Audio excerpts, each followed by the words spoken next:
A días de iniciar el periodo ordinario de sesiones en el Congreso de la Unión, nos acompaña en el estudio el senador Jorge Carlos Ramírez Marín, quien es el presidente de la Comisión de Ciencia y Tecnología y nos va a platicar sobre los avances en esta materia. También tendremos los detalles de las prioridades de Morena con el senador Alejandro Armenta, quien es el presidente de la Comisión de Hacienda y Crédito Público, y nuestra analista Alicia Salgado nos presenta los avances del Parlamento abierto sobre la reforma eléctrica. Desde las cámaras comenzamos.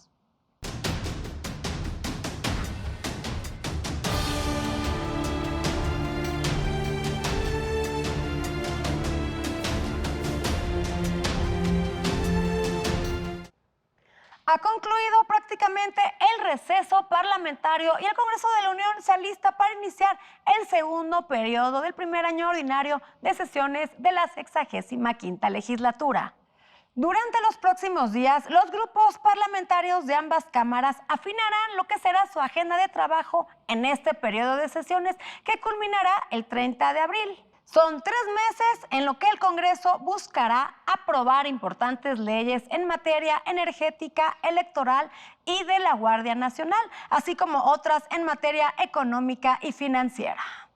Confiemos que los tiempos electorales que vienen en 6 entidades federativas y la consulta sobre revocación de mandato no paralicen la actividad legislativa y prevalezcan los consensos necesarios para aprobar la norma jurídica que se requiere y que en este programa daremos seguimiento. ¿Qué sucedió durante la última semana de sesiones de la Comisión Permanente? Claudia Ivette García nos tiene la nota. Este martes se llevó a cabo la sesión permanente del Congreso de la Unión.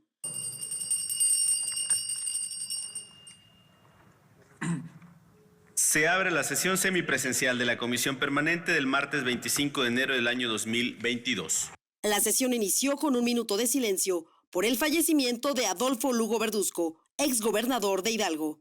Posteriormente, también se pidió un minuto de silencio por los periodistas asesinados en Tijuana. Pido a la Asamblea se ponga de pie.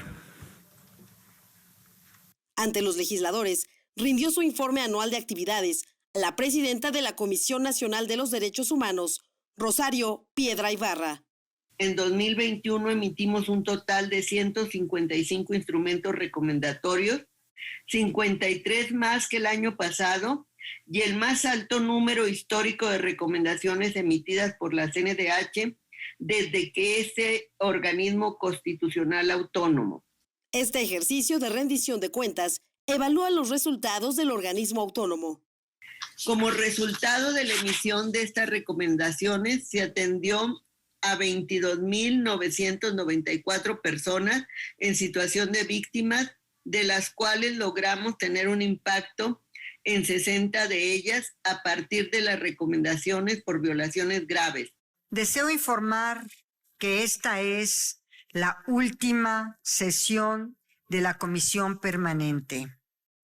Sin embargo, si hubiese algún motivo para convocar a la Asamblea, esta mesa directiva estará atenta para hacer los avisos correspondientes.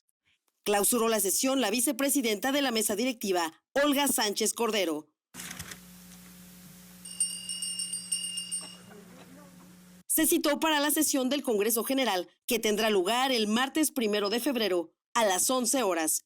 Desde las cámaras, Claudia Ivette García. ¿Cuáles son las prioridades de Morena? Nuestro compañero Víctor Sánchez Baños nos tiene la entrevista con el senador Alejandro Armenta. Las fracciones parlamentarias de las diversas fuerzas políticas en el Poder Legislativo realizan en estos momentos lo que llaman reuniones plenarias, en las cuales fijan agendas y prioridades en el quehacer político del siguiente periodo ordinario de sesiones. El partido en el poder, Morena, tiene una agenda muy abultada en la que incluso hay muchos puntos coincidentes con los partidos de oposición. De esa agenda y las prioridades en materia económica y social platicaremos con el senador Alejandro Armenta, presidente de la Comisión de Hacienda del Senado de la República. Sin duda, el tema económico y los temas de salud, los temas de la reactivación y de seguridad en varias iniciativas. Por ejemplo, la iniciativa con proyecto de decreto de reforma al artículo 2 constitucional que propone que el Estado reconozca la autonomía de los pueblos indígenas es un tema central. También el tema de la cannabis, la regulación del uso de la cannabis, el tema del cáñamo, el aprovechamiento industrial del cáñamo es muy importante, puede convertirse en una fuente elemental de desarrollo para las comunidades indígenas y agropecuarias. También el fomento, la ley de fomento a la cafeticultura, esto sin duda a través del establecimiento del Instituto Nacional del Café y de la reestructuración del Fondo económico para este sector. La Ley General de Aguas, este es un tema que sin duda va a causar polémica por las concesiones de agua que fueron entregadas en el régimen anterior. Otro tema central es la Ley General de Ciberseguridad.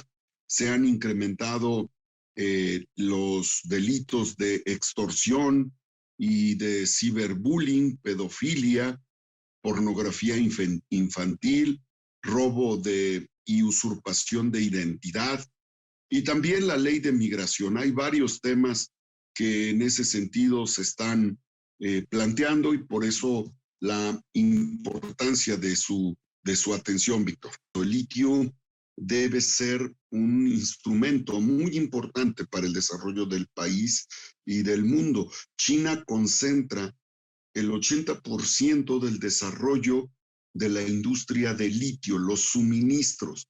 No se puede entender el desarrollo tecnológico, la fabricación de celulares, de tablets, de computadoras, el desarrollo de la industria eléctrica, la industria automotriz, la industria aeronáutica, la industria aeroespacial, sin el litio. Y México podría tener los yacimientos más grandes de litio. Por eso está teniendo un gran consenso el tema del litio y queremos nosotros abonar a esta discusión que se está llevando en Cámara de Diputados. La participación de los privados, tanto nacionales como extranjeros, es importante, como también es importante la regulación, la coordinación del Estado mexicano para que exista un aprovechamiento donde el objetivo sea ganar, que ganen los mexicanos, que gane el Estado mexicano y también que ganen los particulares, tanto nacionales como extranjeros. En esa lógica estamos haciendo el planteamiento que recoge la iniciativa que presenté el 11 de noviembre del 2019 en el Senado de la República para la rectoría de litio, junto con 60 senadoras y senadores, Víctor. Incluso el COVID en esta ola de Omicron, a pesar de ella, la actividad económica está logrando su desarrollo y su crecimiento. Necesitamos ampliar la certeza en materia de salud para consolidar la reactivación económica. La inversión extranjera directa en México se consolida, los recursos producto de los ingresos vía función tributaria están consolidados, los ingresos productivos de las rentas del país están consolidadas, las inversiones están aseguradas, la balanza comercial de nuestro país es estable, el tipo de cambio es estable, por lo tanto, estas variables son las que nos establecen un criterio positivo de cara a la reactivación económica durante la fase final del COVID que todas y todos deseamos. Un tema que tiene muy estudiado el senador Alejandro Armenta es el litio, como un elemento en el cual México tiene importantes reservas. Se utiliza para la fabricación de pilas para todo tipo de aparatos y vehículos eléctricos por su calidad de guardar energía en más tiempo y en cantidad. Dentro de la reforma eléctrica que propone el presidente López Obrador, Armenta pone especial énfasis en convertir a ese elemento químico en estratégico y que beneficie a los mexicanos. Para ello, como comentó, es necesaria la inversión privada, lo que ayudará a desarrollar el potencial del país en el aprovechamiento de este mineral. Ya está aquí con nosotros en el estudio nuestra especialista en temas financieros, Alicia Salgado, para analizar los avances durante el Parlamento abierto de la reforma eléctrica. Alicia. ¿Cómo estás, Adriana? Muy bien, ¿y tú? Bien, me da muchísimo gusto regresar aquí. No con muy buenas noticias, pero regresar, eso es lo más importante, ¿no? Eso es lo más importante. A ver, danos las no Fíjate tan buenas. que en esta semana 3 fechas han sido relevantes y en ellas la discusión más trascendente es la que tiene que ver con la rectoría del Estado. En la semana acudió el director de la Comisión Federal de Electricidad, Manuel Bartlett, y también han acudido muchísimos representantes del sector privado, entre ellos los del sector automotriz, los del sector de manufacturas y analistas de diversa índole. También de la parte pública, digamos, de la parte defensora de la reforma eléctrica en sus términos, han acudido, entre otros está Manuel Bartlett, pero hay gente que me sorprende mucho porque ninguna de las dos partes ha puesto sobre la mesa dónde inicia la negociación. Creo que hablamos de algo que es increíble. La iniciativa, la exposición de motivos, plantea la recuperación del Estado, de la soberanía del Estado y de la seguridad energética. Y hasta hoy, ni la reforma del 2013 le quita esa rectoría al Estado. O sea, el Estado es el rector del sistema eléctrico nacional, pero no sabemos exactamente en qué condiciones se están planteando, por ejemplo, la incorporación de todas las plantas privadas, de contratos legados, de autoabasto, de productores independientes, todos los permisos que se han detenido o negado para poder entrar en operación con plantas de energías limpias, ¿no? Solares y eólicas. ¿De qué manera piensan combinar estas alternativas? Decían que hoy por hoy la gran cantidad de producción energética que se surte el sistema eléctrico nacional, en un 44% proviene de las fuentes de CFE. Esto lo decía el director Manuel Bartlett. Y uno se pregunta, bueno, si esto es lo que está sucediendo hoy y el 60% está proveniendo del sector privado, ¿cómo plantea la Comisión Federal de Electricidad facilitar o hacer un entendimiento claro para que esas inversiones crezcan, se estabilicen y sean rentables? Porque finalmente el mercado de generación necesita ser rentable y el tener una sola entrega puede destruir valor. Ese es el punto básico. Y te digo, no hay en la mesa de negociación, en la mesa de este Parlamento, alternativas que les den claridad de hacia dónde van a ejecutar o podrían ejecutar esos contratos que son del sector privado. Creo que ese es el punto clave. Si existe esa posibilidad, no solamente le bajan la contingencia a la Comisión Federal de Electricidad, sino que tendríamos condiciones de mejorar la estabilidad del sistema financiero, las capacidades de financiamiento de la CFE y al mismo tiempo pues nadie pondría en entredicho la rectoría del Estado sobre el sistema eléctrico nacional. Pero bueno, seguiremos. La próxima semana tendremos de nueva cuenta Parlamento abierto. Alicia, gracias por estar con nosotros. Aquí le vamos a dar seguimiento a este tema tan relevante. Sí, muchísimas gracias. Hasta la próxima. ¿Usted sabe lo que son las plenarias?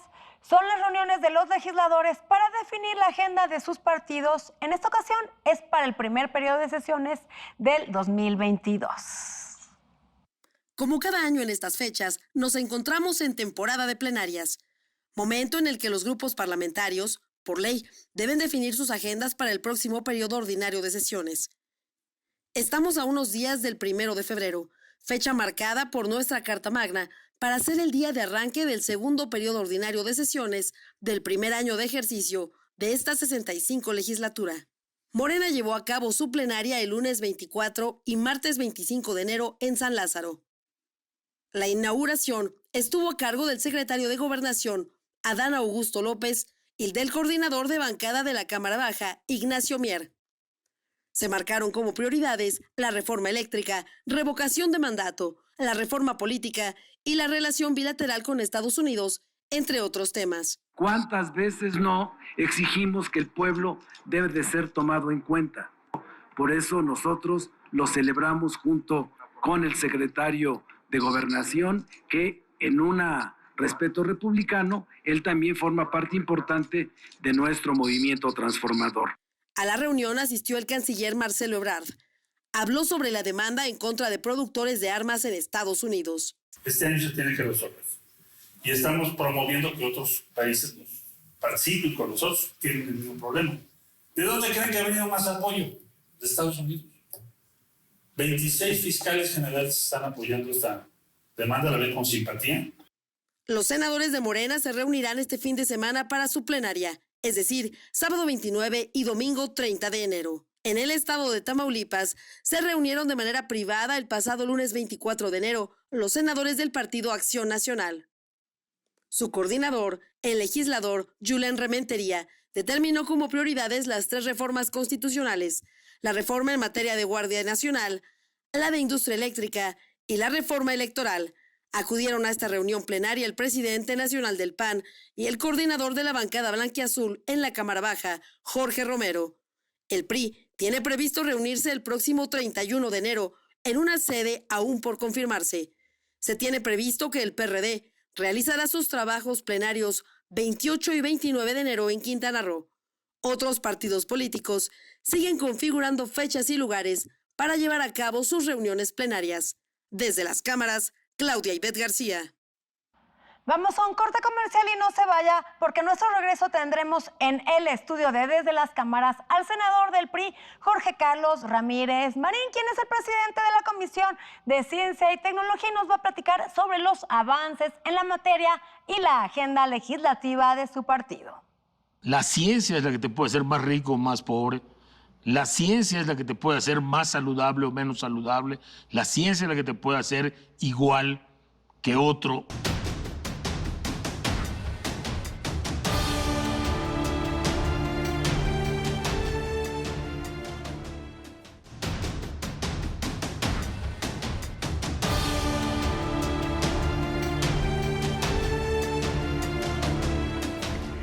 Siempre nuestros invitados gran alegría nos dan. Jorge Carlos Ramírez Marín, hoy senador por Yucatán, es licenciado en Derecho, conocedor de Historia y Filosofía, y esta noche nos hablará de Ciencia y Tecnología. Con gusto lo recibimos, pues tiene propuesta activa para apoyar a los científicos en la agenda legislativa. Gracias por continuar con nosotros. Ya estamos aquí de regreso y esta noche nos acompaña aquí en el estudio de Desde las Cámaras el senador Jorge Carlos Ramírez Marín del PRI. Hola, ¿qué tal? Adriana, un placer. Mi querido amigo, muchos años de amistad. Me encanta saludarte en esta faceta que haces tan bien como tu faceta legisladora. De gran aprendizaje con mi amigo Jorge Carlos, Nada, que le llamamos el core. El coreback, porque ha sido siempre un gran maestro para todos. La nosotros. leyenda que comías cochinita con lechuga es leyenda, ¿verdad? Eso fue solo un sueño. Ya no me acordaba. Es que es ecologista, entonces... Era. Ya no me acordaba. Nosotros ahora de tenemos esa. que ir a comer cochinita al mercado con todas las de la ley. Por supuesto que vamos a ir, Jorge Carlos. Gracias, Adriana. Jorge Carlos, estás de presidente de la Comisión de Ciencia y Tecnología Sí. del Senado, un tema que desafortunadamente en este país no se le ha dado la relevancia que tiene, ya que pues, es el presente y el futuro de la evolución tecnológica, el desarrollo y el crecimiento de cualquier país. Platícanos cuál es tu agenda como presidente de esta importante comisión. Mira, desafortunadamente la agenda se ve atravesada ahorita por los temas coyunturales, porque yo me planteé una agenda basada en 4 ejes. 1, inteligencia artificial.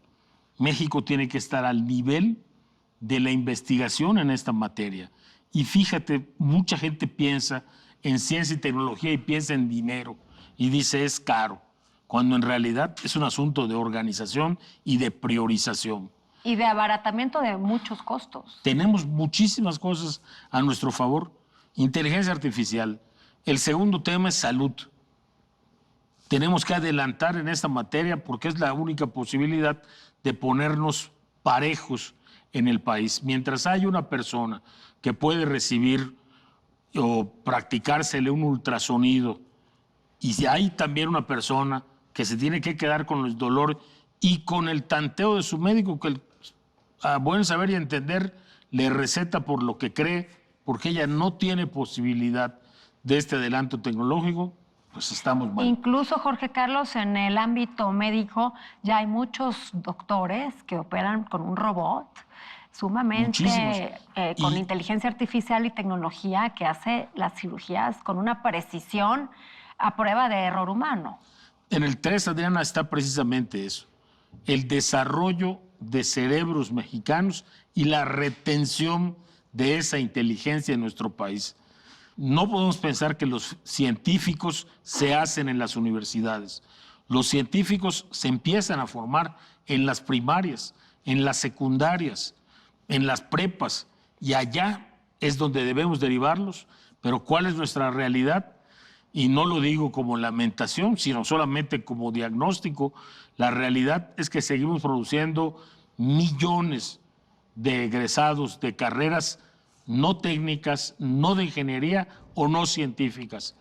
Y entonces abundamos una masa laboral en cosas que cada vez se subemplean más. Y mientras tanto tenemos un déficit de ingenieros, de biomédicos, etcétera. Y ahí es donde creo yo el Congreso puede jugar un papel interesante. Jorge Carlos, regresando un poco al tema educativo, voy a contar una pequeña anécdota. Yo tengo un hijo de 6 años que estudia coding, que es programación y robótica con Legos. Por su edad les ponen robótica con Legos. Yo ya identifiqué que mi hijo tiene un gusto por esos temas y un talento. Eso lo estoy desarrollando. Si los padres de familia y los gobiernos y las escuelas públicas pudieran identificar y desarrollarles desde chiquitos esos talentos, porque ahora los niños ya vienen con ese chip, seríamos otro país y serían otras carreras, y las principales universidades del mundo, Silicon Valley, se dedican a temas de investigación tecnológica.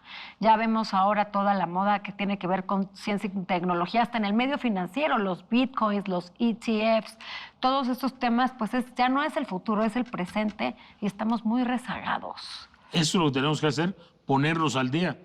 Hay muchas cosas que, dadas las condiciones de desigualdad del país, pues se plantearían como imposibles. Tú, el caso de tu niño, por ejemplo, pues cualquiera que nos esté escuchando diría, claro, pero a ver, llévenle eso a una comunidad de Tamaulipas o a una colonia de la zona conurbada del Estado de México o alguno de esos lugares emblemáticos de pobreza que conocemos, y es que es al contrario. Ahí es donde tenemos que llevarlos, porque esas son sus oportunidades de contar con mejor empleo y ayudar a esas comunidades.